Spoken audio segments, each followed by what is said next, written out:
جو میں یہ سمجھتا ہوں کہ یہ صرف اللہ کی توفیق اور فضل ہے۔ اگر اللہ کی توفیق اور فضل و کرم شامل نہ ہوتا تو پھر کوئی میں ادھر سے، کیونکہ دیکھیں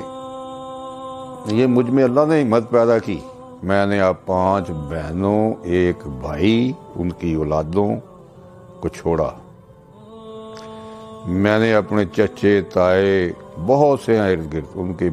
رشتہ داروں کو چھوڑا، پھپھیاں، خالائیں، ماموں، دوجے تیسرے سب کو چھوڑا،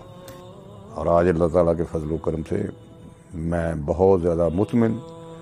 اور پرسکون اپنے آپ کو سمجھتا ہوں کہ مجھے اللہ تعالیٰ نے 70 سال گزرنے کے بعد یہ سعادت مجھے نصیب ہوئی، ورنہ بے شمار لوگ جو ہیں میرے اہل خانہ، میرے دیگر، میرے آباء و اجداد، وہ مر کھپ گئے حالت کفر۔